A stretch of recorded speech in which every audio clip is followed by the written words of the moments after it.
Hi there everybody, it's UK independent Stampin' Up demonstrator Helzie here from slimandstylish.stampingup.net. Today I have an unusual video for you because I have been scrapbooking. Don't often do scrapbooking, but I've decided to create a frame for my partner for Christmas. It's got 2 pictures of him and his boys on there, which I quite like. I've covered them up because this is going obviously on the internet. But yeah, I have decided to have a play and see where we go. A bit unusual to my videos, what I've actually done is I've popped a camera above my desk and I am just going to record everything that I'm doing. So I have a whole heap of things on my desk. I have 12 by 12 basic white, I have the natural prints DSP, I have the in colour DSP. I'm mainly using Starry Sky as my base colour, as well as grey granite and smoky slate. I've also got the new notebook project kit that I demonstrated earlier this week. I've got my edge dies and I've also got my amazing new dies.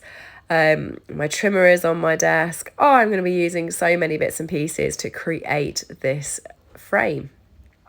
Now, as I said, I've never done scrapbooking before. This is completely out of my comfort zone. And instead of actually talking you through everything I'm doing, because I'm pretty sure a lot of you have scrapbooked a lot more than me, I'm actually going to play some music over the edge of it so you can see how this builds up.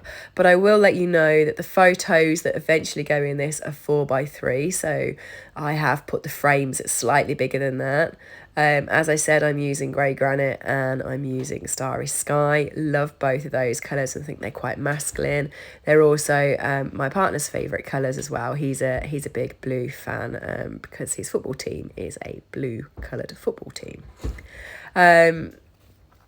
You know, I really didn't know where to go with this. I actually looked online for some inspiration with scrapbooks because I'm a card maker. Occasionally I'll do 3D projects, but this to me was so much fun. Just as you can see, playing around. I mean, I cut this amazing die out. I didn't use it in the end. I didn't like it in the black. I thought about it. I wasn't keen on it in the blue. And then what I ended up doing was getting some old retired dies out, which was the Playful Alphabet. I love the Playful Alphabet. Even though it's retired, I haven't got rid of it yet. It's still in my naughty drawer. And I used that in the end for the bottom of actually putting the Doors Boys on the bottom so that it stands out. But yeah, I just had so much fun. Hopefully you're enjoying watching me go through this. I know I'm not telling you the sizes and the measurements, but you know, I think scrapbooking is individual to each person. And what I did do, actually, I'll tell you because I've just done it, is I did chop as much waste off as I could. I didn't see the point in putting a 12 by 12 sheet on top of a 12 by 12 sheet on top of a, A4 sheet of cardstock. So I cut them very thin and just layered everything up so that I still have the middle pieces to do other things with.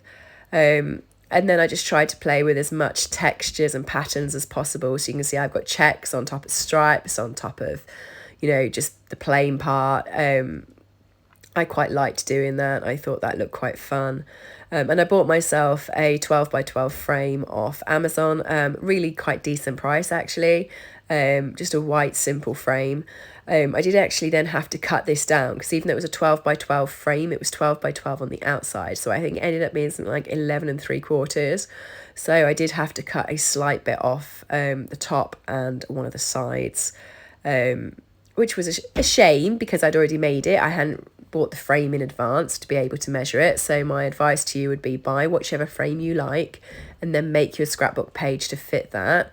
It saves you then having to sort of cut bits off the side. I mean, luckily, I've just got striped colour at the side, so it didn't make much difference. And my pattern didn't go all the way to the side. So it wasn't a massive problem for me, but it could be if you decided to use the full 12 by 12. But yeah, I just really enjoyed it. I'm not going to show you the finished piece with the pictures in because I just, it's got my partner's lads on it. But these were the dies that I was using. Like I said, I've never let them go, but you could use any alphabet dies that you've got. We have new alphabet dies in the new catalogue that's just come out, so you could put those on. I've lined it up with a ruler to make sure they got everything straight and in there correctly. And I did use metallic enamel effects at the very end. just to add a bit of dimension onto here, and that was fine because even though they give a bit of texture, they only sit a millimetre or two off your paper. So if you're putting it into a flat frame, which it wasn't a memory box frame, it was a flat frame, it sat in there perfectly as well. So yes, this was my scrapbooking attempt, and I did actually thoroughly enjoy it. I think I'm going to perhaps do one for me. Mine might have, shocker, it might have a few flowers on and some pastel colours, because you know me, I can't really do anything without flowers. And all the way through this, I was thinking to myself, what if I just put no, it's a boy one, Helen, you can't put flowers on it. But I did think about trying to make it a bit pretty. And there you have it, short of the enamel effects, this is my finished bit. The one thing I'll say I did learn is even though I had everything on my desk, I didn't use everything. So you can get everything out, but try and keep it simple, guys. It's so much easier. What do you think? Let me know below in the comments.